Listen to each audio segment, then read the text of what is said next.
जब भक्त भगवान को प्राप्त हो जाता है तो भगवान के समान हो जाता है। फिर जो भगवान कर सकते हैं वो क्यों भक्त क्यों नहीं कर सकता? बड़ा सूक्ष्म विषय है कि अब तस्मित तज्जने भेदा भावात, भगवान और भक्त में अभेद स्थिति होती है, वो भगवान का स्वरूप हो जाता है। ब्रह्मविद ब्रह्म भवति, फिर वो भगवान के समान है।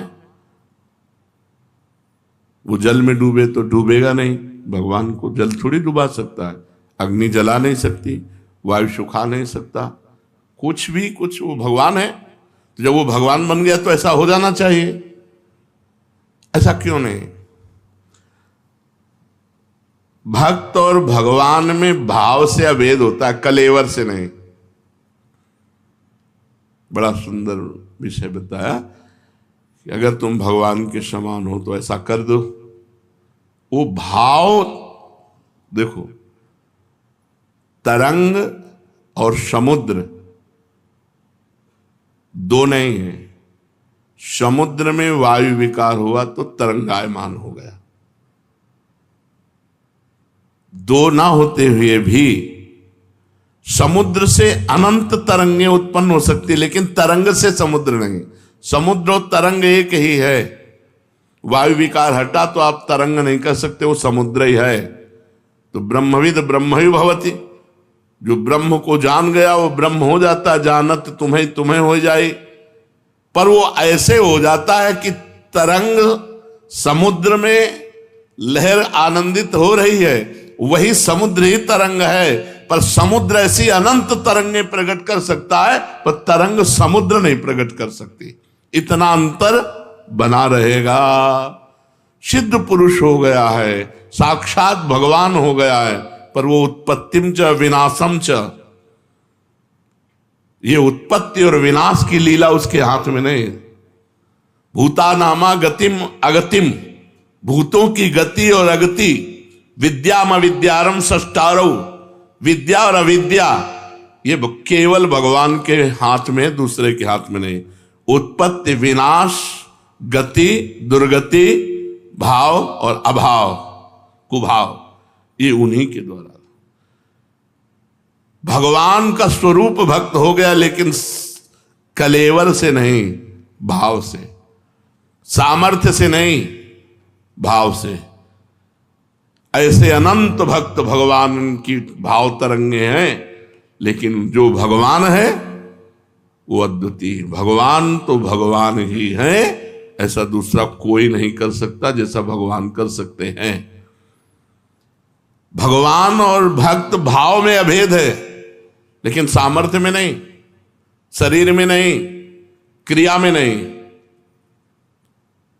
सिद्ध भक्त है, गिरिराज जी उठा लेगा। पक्का सिद्ध भक्त है, भगवान का निज जन है, भगवान को प्राप्त हो गया तो गिरिराज जी थोड़ी उठा लेगा। गिरिराज जी की दंडवती करेगा, गिरिराज जी की परिक्रमा करेगा, गिरिराज जी नहीं उठा सकता। वो तो श्री कृष्ण ही उठाएंगे। तो कहते भक्त भगवान में तन्मय होकर श्री कृष्णमय हो गया है, तो भाव में हो गया, शरीर से नहीं, क्यों गिरिराज जी उठा लेगा। आज तक कोई संत ऐसा हुआ? भगवान या भगवान के अवतार, जैसे पुलस्त जी हैं, ये भगवान के अवतार हैं। कोई साधक हैं क्या कि साधना करके? अगस्त जी हैं, समुद्र पी गए, ये भगवान ही अगस्त बने हुए हैं। जैसे सनक सनंदन सनातन सनत कुमार कश्यप मरीच अदिति, ये सब भगवत स्वरूप, भगवान ने अपने आप को विस्तार किया। वो सामर्थ्य 5 लीटर पानी तुरंत पी के नहीं पचा सकते, समुद्र पचा गए भाई।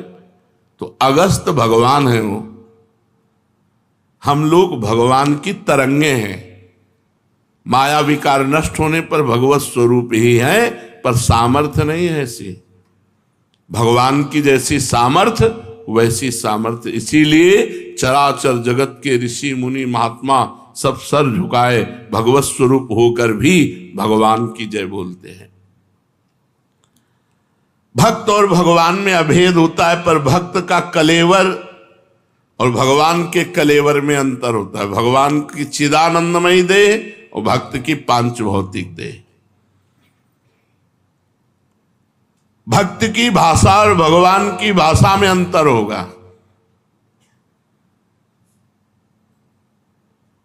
भक्ति की भाषा और भगवान की भाषा में अंतर होगा।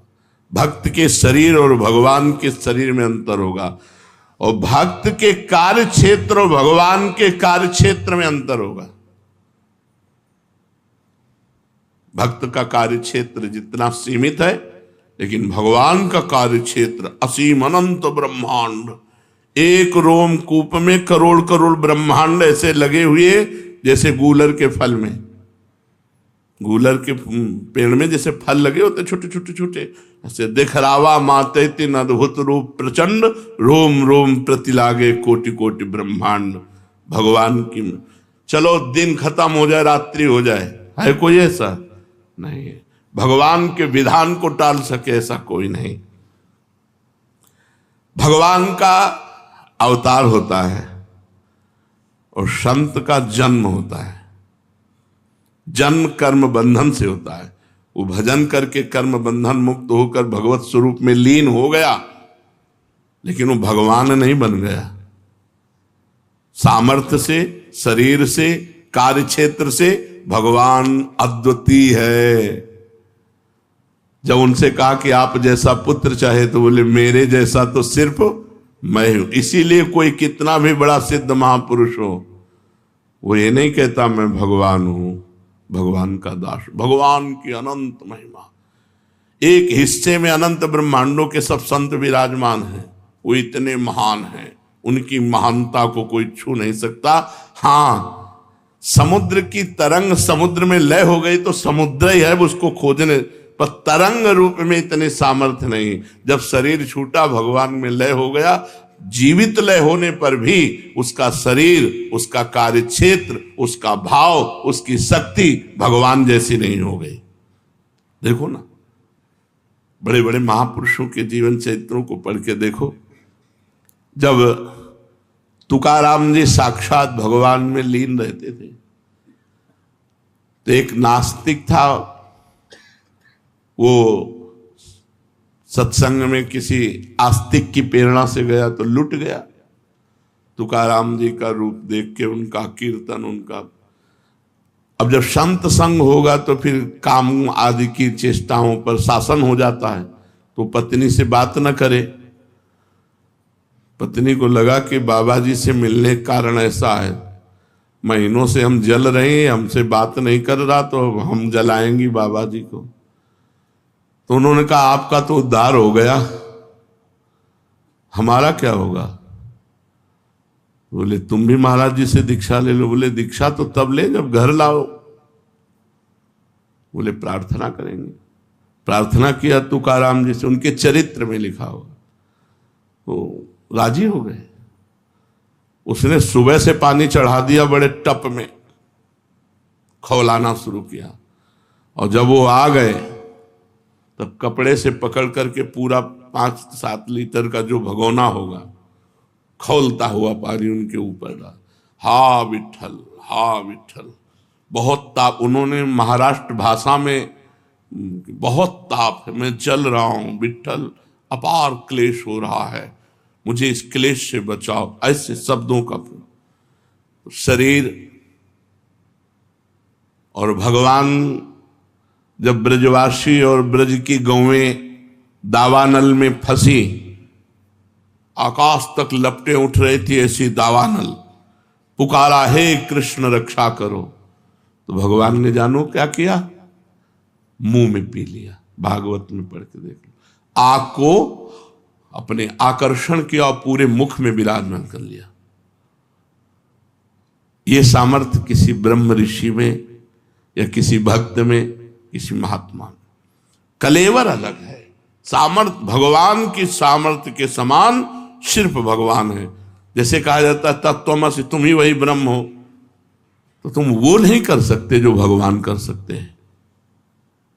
तुम भगवान का चिंतन करके भगवान में लय होकर ब्रह्म स्वरूप हो सकते हो, ब्रह्म में ब्रह्म स्वरूप लीन हो गए, लेकिन तुम कर नहीं सकते हो जो ब्रह्म कर सकता है।